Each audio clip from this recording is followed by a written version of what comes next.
Hello mga sisi, ito na naman tayo, gagawa tayo ng wedding cake.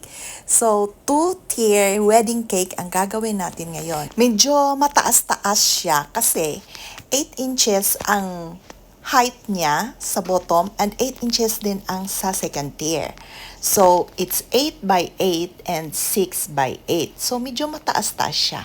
Kaya yan ginawa ko, may pa-guide pa ako para kahit papano straight ang body niya ba. Kurit-kuritan taanay para mabalaan ta kuntinta ito slok ang dowels. So I made 4 dowels. Ginasight-sight ko kay hindi level. Baw ano man ining tao nga daw may tuyo. Bidya. Mabulig siya. Okay, busy ka ayo si Manang. O, pagkatapos tuslukan ko pa siya sang barbecue stick nga lahos sa cake board para sigurado nga hindi mag-move ang cake. So, i-prepare na naton ang aton nga second tier. So, butangan taanay sang icing para mag-stick ang second tier dito sa first tier naton. Okay, so ang second tier, meron yan siyang cake board na 6 inches na may butas sa gitna para yung king post natin ay lulusot bala papunta doon sa cake drum natin kung duduk-dukin natin. Ang purpose naman sa king post para hindi mag-move ang second tier. Mas stable gid bala sila ba?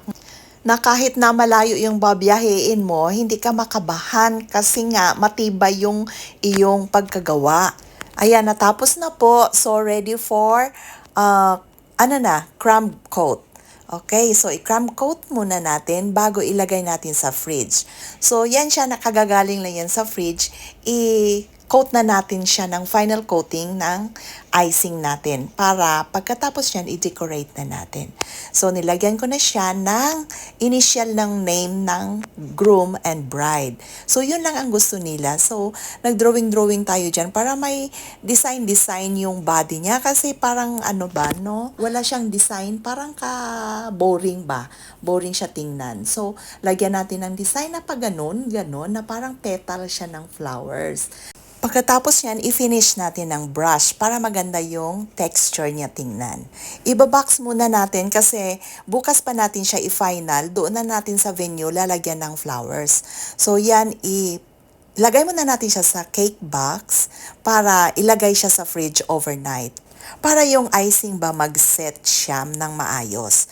Nagpatulong pa talaga ako dyan sa daughter ko kaya nahirapan talaga ako niyan maglagay ng cover niya. So, yan na.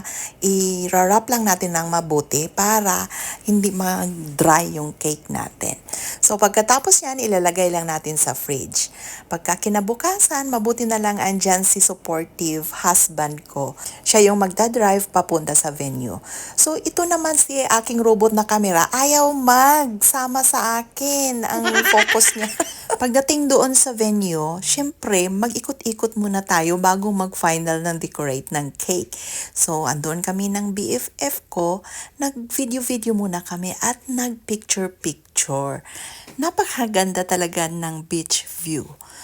Ito talaga ang maganda sa cake decorator kasi ikaw na ang nauna nag-picture-picture doon kay Sakgi Kasal. Mas nauna ka pa dito posing sa kaysa sa ila. Okay, so ang saya-saya namin na nag-travel doon at nag-decorate ako ng cake. Kaso lang, isa lang talaga ang allowed na papasok doon sa kitchen nila since itong venue nila is open. So, ang kitchen nila ang air condition. So, sabi ng may-ari, doon ako sa kitchen mag-decorate dahil air condition doon. So, mas safe doon ang ating cake. So, kinuha ko na siya sa box para masimulan ko na siyang i-decorate. Ang ganda-ganda pati yung bulaklak na ilagay doon sa cake na yun. Gustong-gusto ko talaga yung color niya. Yung neutral na color, wow, I so love it. Tsaka yung mga flowers na yan, binalot ko ng aluminum foil yung kanyang stem para hindi naman bala magdiretso yung stem niya dito sa cake. I-fast forward ko na lang kay balaan ko matak-an mang kamukatanaw. Sige, papaspasan ko pa para matapos na ining vlog nga ini. Kadugay matapos. Pero in fairness ha, gustong-gusto ko gid ang color nude nga ina.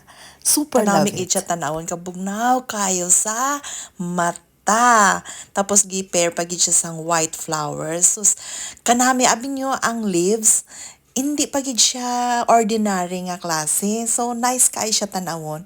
Kag arang duha bala nga daw bulak sang ano na man, daw bulak sang ambot hindi ko balaan basta daw amo gid na ang nagdala sang kanami sinang cake nga na.